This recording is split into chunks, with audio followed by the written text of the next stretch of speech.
Good afternoon. Thanks for joining us for our 8th Teach-In. My name is Olivia McDonald Major, and I am in my final year of an Honors Bachelor of Arts degree in history, and I am an organizer with students supporting UMFA. Before I introduce Dr. Jocelyn Thorpe, I will read Students Supporting UMFA's land acknowledgement. The University of Manitoba, where many of us who gather here today study, is a colonial structure built on traditional territory of the Anishinaabe, Cree, Dakota, Dene, Métis, and Oji-Cree nations, who are the first and rightful inhabitants of these lands. The water that sustains us here comes from Shoal Lake. As the first university to be established in what is now called Western Canada, we recognize the university's historical and ongoing role to enable the violence and oppression Indigenous people have suffered and continue to suffer. Our programs privilege and perpetuate colonial ideologies that value Eurocentric forms and erase Indigenous knowledge systems independent of and existing prior to dominant Western knowledge. Our academic relationships are embedded with power relationships structured by colonialism, racism, patriarchy, and capitalism. It is through the university's ongoing and growing relationship with the neoliberal state and global capitalism that colonization and violence against Indigenous people is inseparable from the academic institution that is now called the University of Manitoba. Today, we welcome Dr. Jocelyn Thorpe, an Associate Professor of Women's and Gender Studies and History at the University of Manitoba, and Director of the Center for Creative Writing and Oral Culture. In Dr. Thorpe's presentation, Race, Gender, Work, Life, she will discuss a famous feminist idea that the personal is the political, that the ways that we arrange our intimate lives are connected to the broader social structures that shape our collective experiences. Welcome, Dr. Thorpe. Thank you, Olivia, and thank you everyone for coming. I was saying to Olivia earlier that I used a new Zoom setting for the first time, which is block sound. So I'm hoping that this is going to allow me to succeed in blocking the sound of the construction work that is taking place in my house. Well, not in my house, on the front porch, which is also related to gender and work, but also related to my dog, who then sometimes goes bananas when he hears the hammering. So that's the heads up. There may be some noise distractions. And also, Adele, I see that you are here, but you didn't get a link. And I wonder, do you think other people would be in link problems, or do we need to sort that out or not? I registered late, so it might just have been a timing thing. All right, good. Well, I think then we can assume all the people who should be here are here. So hello, little black squares that represent fabulous humans. Thank you, Travis, for looking into it. I have a super boring PowerPoint slide just for people who like to look at things that they're talking about. But my plan is that we're going to have lots of sort of discussion-y kind of things. And at times we will be, together like this, and we'll pause the recording. And then at times I will talk and try not to bore you too much. Well, because it's a fascinating topic, let's face it. But also the things of these that I've been to have been like super engaging, and people have so much great stuff to say. So I'm hoping that we'll kind of continue that great conversation. And also thumbs up to students supporting UMFA. UMFA loves students supporting UMFA. And I tell you what, we talk so much in the picket lines about what you all are up to. And so we really, really appreciate you. So thank you. And I also want to say thank you for inviting me to this cool initiative. And also it's really given me something else to think about and to talk about on the picket line. So I also really appreciate that. I understand that the point of these teach-ins is to engage with ideas surrounding UMFA's strike, as well as to expand our understanding of labor issues, universities, and political structures. So my goal during this talk, this is where I'm going to share my screen, and you're going to be blown away by my amazing PowerPoint slides. Whoa, look at that, eh? Okay, but people like looking at a goal. So here's my goal during our time together. 2, encourage us to consider the relevance of race, gender, and other markers of identity in making sense of labor issues. I want us to think in a big picture way, considering how society is organized, and also in a little picture way, considering how our own everyday lives are organized. I'd also like to connect the dots between the big picture and the little pictures, perhaps allowing us to comprehend one even bigger picture, a picture that allows us to understand that the distinction between work and life, or the personal and the political, is not so easily drawn. Finally, I'd like us to think together about interventions we might make or we might already be making to create a more just world. So that is the goal. And then how to do that, here's the plan. So, and also we can totally be free and easy about the plan. And I hope that you'll jump in and ask questions, and Olivia will be amazing at pressing pause whenever you want to speak.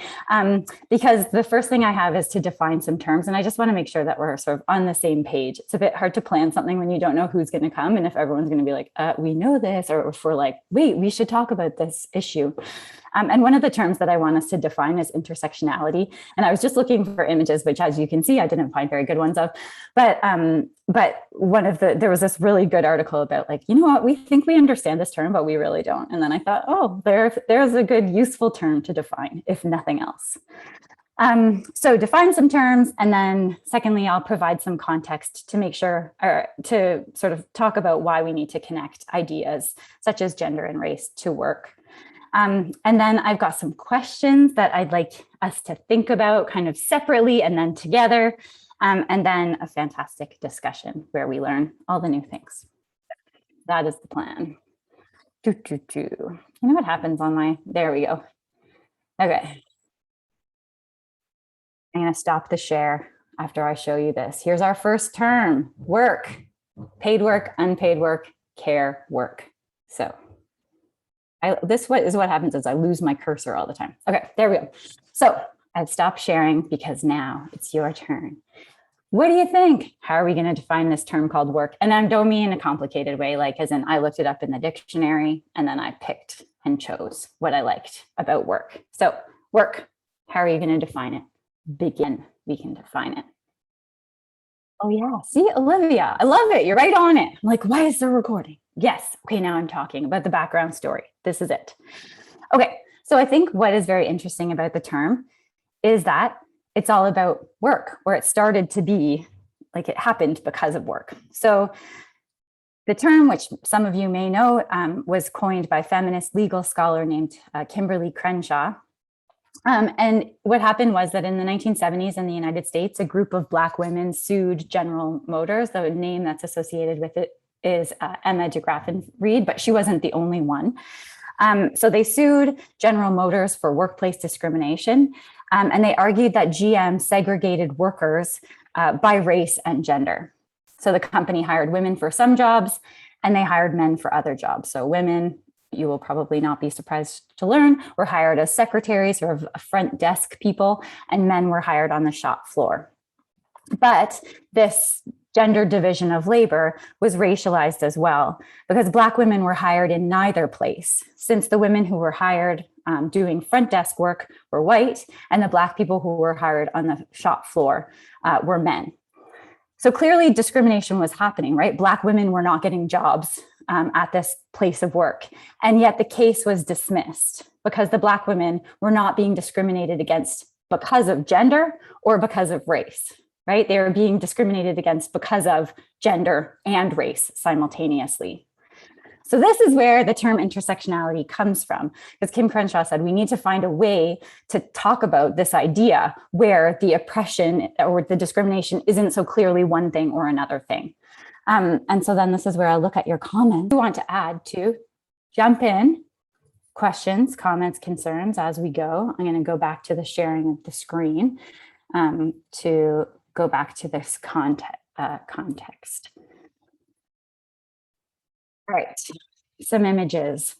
So here's our part, which is the context on why we need to connect ideas such as gender and race to talking about work. The short answer is that work itself is racialized, gendered, classed, and so on. We can observe this in our everyday language. The nurse and the male nurse. I'm sure that right now you're thinking about other examples as well. And this, of course, exceeds the realm of work. So I think about sports, we've got hockey and then we've got women's hockey, right? So we see the ways in which our language express certain ideas about who belongs in what situations. But we can also notice it in lots of other places as well. So for example, with childcare, and I think the two examples that I'm going to give now are really just two of many, but they're also two examples that have become very clear if they weren't clear before with COVID.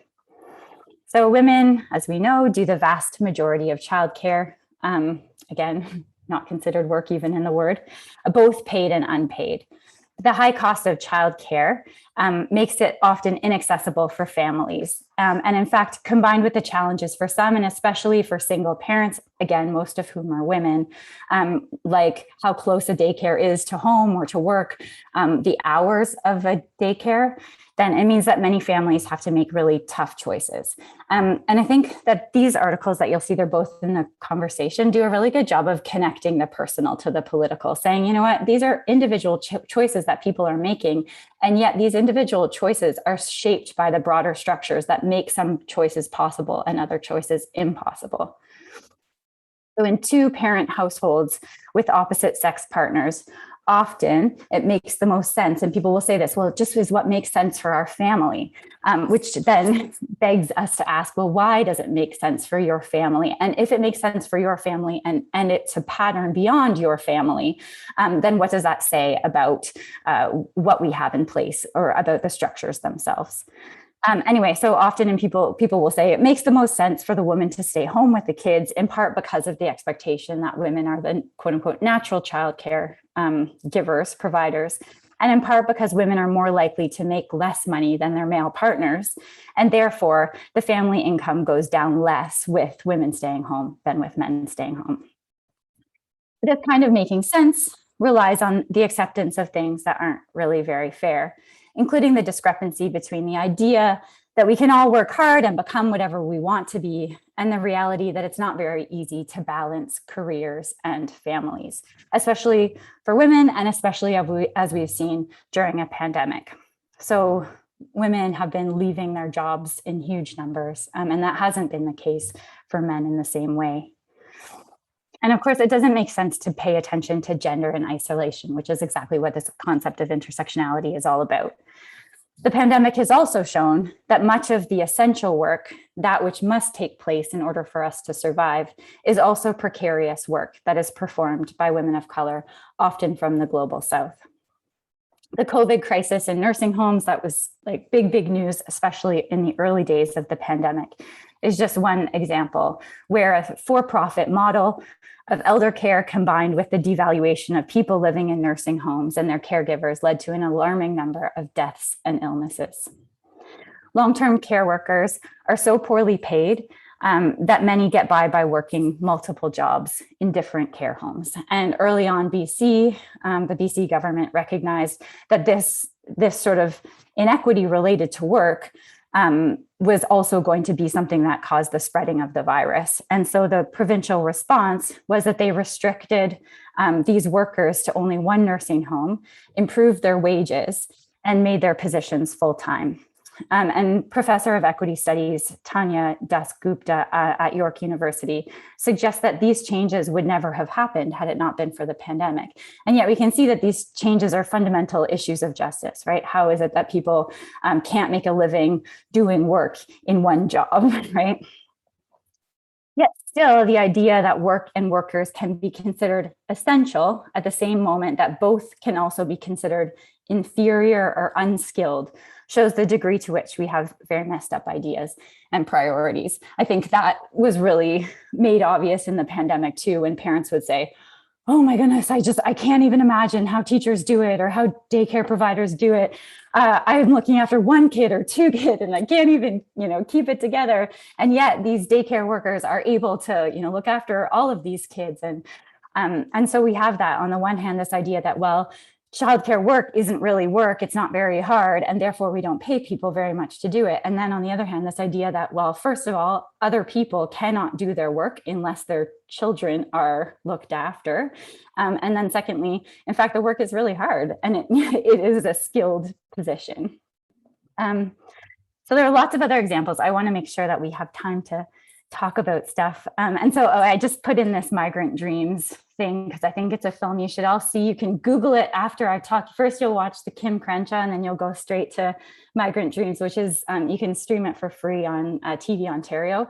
It's a film by Min-Suk Lee about Canada's temporary foreign worker program. And we also have a similar temporary foreign worker program for farm workers, agricultural workers, but also for nannies and caregivers. And we see the ways in which these programs depend upon ideas of certain laborers from the global South, racialized people who don't have a lot of options, right, are trying to make a living for their own families, then put into situations where they don't have equal access to things like healthcare benefits, and are put into super precarious situations. And yet their labor, for the same reasons that, like we need to have food, we need to have childcare. These people are doing this work at wages and under conditions that are totally impossible to believe. Anyway, Min-Suk Lee does a great job of talking about it in this film. And then also, if you're further interested, there's a great follow-up article with her on The Conversation, where she's talking about migrant farm workers and their experiences during COVID. And things went from bad to worse. And she also talks about the sort of representation of migrant workers as spreaders of disease, even as they were unable to control their conditions of work, right? Anyway, so yes, put that aside. Questions, comments about that. Then I would like us to, now it's our thinking time, making connections time. Okay. If people are listening, then they can. Okay, and then, so I'll show the questions and then, okay, here are our questions. And what I'm hoping that we're gonna do, Adele, like me, loves our buddy Esther Perel, who's a couples therapist who has podcasts that are also great. But now she has this game. And so the game is a game of questions. And you can only buy this game in the United States. So sorry to all of us. But one thing she says is that she wants, when you're listening to the question, she wants you just to let your mind go where it goes and then just see where it lands. And so I tried to make questions kind of in the spirit of Esther Perel, where we could just let our minds go where they go. And then, oh yeah, Adele, you have to, okay, well, you can think about the questions. We can talk about it on the picket line tomorrow. Yay. Yeah. Okay, so what I thought that we could do is I can read the questions and then maybe you can choose, one or two. You can let your mind wander to both if you'd like, group A or group B. And then I thought we could kind of go off camera. Some of you are already off camera, contemplate for a few minutes and then come back together. And we can either stay in the big group or we could go into little groups if you'd prefer. And then talk about it, see what we come up with. So group A, we'll see, is consider your own life and the work that you do. So paid work, unpaid work, doesn't matter. Why do you do this work? Who depends on your work? And whose work does your work depend on? Second option, who did what work in your family growing up? Do you know how your family members made decisions about who did what work? And what did your own family patterns of work teach you about who does what work? And then the next part I'm hoping we can all think about, which is kind of the so what and who cares? Yes, got it? Okay, before we go and take our, I don't know, what should we say, 3 or 4 minutes of Zoom breaking and pausing, then does anybody have any questions, comments, concerns? And is it